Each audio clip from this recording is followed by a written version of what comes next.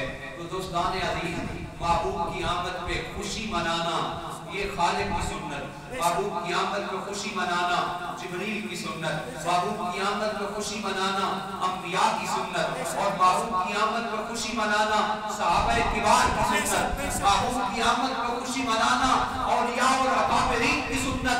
آپ تو خوش بخت ہیں کہ اللہ نے آپ کو حضور کی آمد کی خوشی منانے کا سعادت اور سلیقہ عطا کیا۔ نعرہ تکبیر، نعرہ رسال، نعرہ حیدری، نعرہ غوثیہ، جشن عید میلاد النبی، جشن عید میلاد النبی۔ پھر یہاں پہ میرا کہنا پڑتا ہے کہ ہر بے اصول کے لیے فطری اصول زندہ ہے۔ سماعت کر رہے ہیں؟ ہر بے اصول کے لیے فطری اصول زندہ ہے۔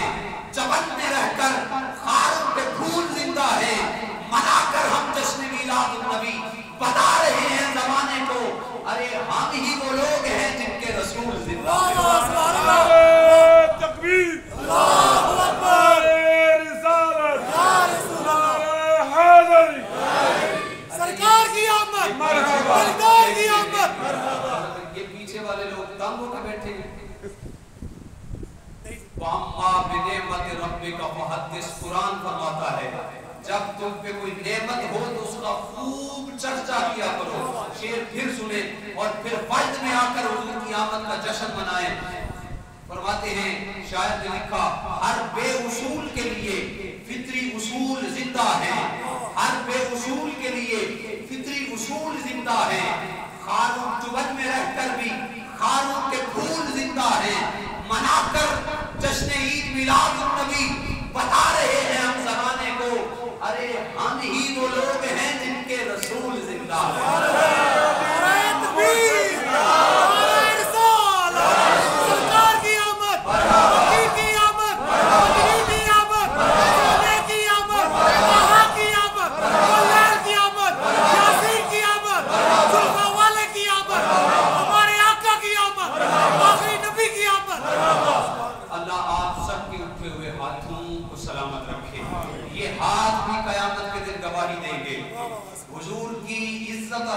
مفید لمحات قیامت کے دن یہ تمہارے لیے بخشش و نجات کا ذریعہ بن جائیں گے بفضل تعالی. اسی کیفیات کو ہم آگے لے چلتے ہوئے ربیع النور شریف کا موسم چل رہا ہے. آج ہمارے اس مرکز میں, اس مرکز سعید میں ماشاءاللہ ہر سال کی طرح مرکزی میلاد النبی صلی اللہ علیہ وسلم کانفرنس ہم ہر سال کرواتے ہیں. پہلے 12 کے بعد کرواتے ہیں, لیکن اس سال ہم 12 ربیع الاول سے پہلے کروا رہے ہیں. آج 22 سپٹمبر ہے, جمعہ کا دن ہے. انشاءاللہ الرحمن آج بعد از نماز عشاء اس مرکز سعید میں ہم ایک دفعہ پھر حضور علیہ السلام کے ذکر سے اپنے قلوب و اذہان کو معطر و منور کریں گے. ماشاءاللہ جو آج کی اس تقریب میں ہمارے ثقالت تشریف لا رہے ہیں, بڑے اللہ نے انہیں علم عطا کیا, بڑا فن عطا کیا, بڑی روحانیت عطا کی. پروفیسر سید نثار احمد شاہ صاحب گیلانی ادام اللہ عمرہ آپ تشریف لا رہے ہیں. عشاء کے بعد یہ ہمارا پروگرام ہوگا اور انشاءاللہ ٹھیک ہم 11 سوا 11 تک اس کو کلوز کر دیں گے اور دعا کریں گے. آپ سبھی تشریف لائیں گے جو حاضر ہوں گے یہ مسجد میں بیٹھ کے وعدہ کریں آپ سبھی انشاءاللہ آئیں گے. ہاتھ کھڑے کریں, آپ سبھی آئیں گے انشاءاللہ.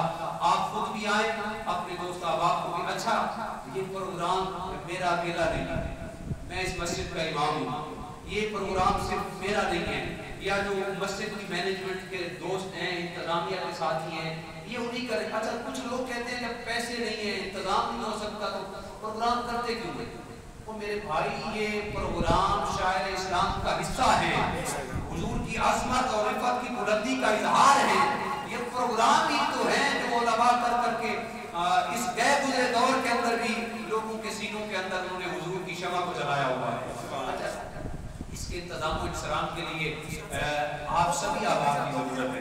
میں چاہتا ہوں کہ آپ سبھی احباب اس میں بھرپور حصہ ملائیں. یہ ہمارے بھائی قاری ذیشان صاحب ابھی آپ کے سامنے تشریف لا رہے ہیں. آپ میں سے ہر بندہ کیسا پہلے میرے کو نہیں سبحان اللہ, پہلے میری طرف سے آپ میں سے ہر ساتھی اس پروگرام میں حصہ لے, سارے ساتھی.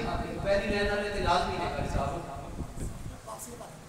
اچھا اس پروگرام کے لیے آپ جانتے ہیں کہ ہر سال ہم حضور کی آمد کی خوشی میں مدارس کے غریب طلباء میں 63 سوٹ تقسیم کرتے ہیں. حضور کی آمد کی برکت سے, حضور کی ایج مبارک 63 سال تھی, تو حضور علیہ السلام کی عمر مبارک کی برکت سے اور ان سے فیض لیتے ہوئے ہر سال مدارس کے طلباء میں 63 سوٹ تقسیم کیے جاتے ہیں. انشاءاللہ آج وہ 63 سوٹ بھی تقسیم کیے جائیں گے غریب اور نادار طلباء کے اندر. اس حوالے سے بھی اور پروگرام کا لنگر ہے, اس حوالے سے بھی یہ ٹوٹل میرا خیال ہے کہ 1.5 لاکھ کا خرچہ ہے. تو 1.5 لاکھ کا خرچہ ہم سب نے مل کے کرنا ہے اور یہ حضور کی آمد کی خوشی میں ہم نے کرنا ہے. حضرت امام حسن بصری کا میں نے قول آپ کو سنایا, وہ فرماتے ہیں لو کان علی جبل احد ذهبا لانفقته على قراءة میلاد النبی. وہ چاہتے ہیں کہ میرے لیے اللہ احد پہاڑ کو سونا بنا دے اور سارا کو سونا محبوب کے میلاد میں خرچ کر دو, پھر بھی میرا دل نہ بھرے. اللہ اکبر. ہم سونا خرچ نہیں کر سکتے, چاندی خرچ نہیں کر سکتے, کم از کم 500 تو خرچ کر سکتے ہیں نا. کیا خیال ہے؟ 1000 روپیہ تو خرچ کر سکتے ہیں. اور یہ آپ کا دیا ہوا 1000 میں یقین کامل کے ساتھ کہتا ہوں قیامت کے دن آپ کے اربوں پر بھاری ہوگا, اور میرا اللہ چاہے گا تو اس ایک پرچی پر آپ کو جنت کا کوئی درجہ ملا سکتا ہے, اس کے خزانے میں توڑ دے. ذالک فضل اللہ یؤتی من یشاء. اچھا یہ پروگرام ہمارا ہونا ہے. پروگرام کے بعد جو اگلا جمعہ ہے 12 ربیع الاول کا ہے, وہ جمعہ یعنی اس دن 29 سپٹمبر 12 ربیع الاول ہے, اور ہم نے جلوس میں بھی حاضر ہونا ہے.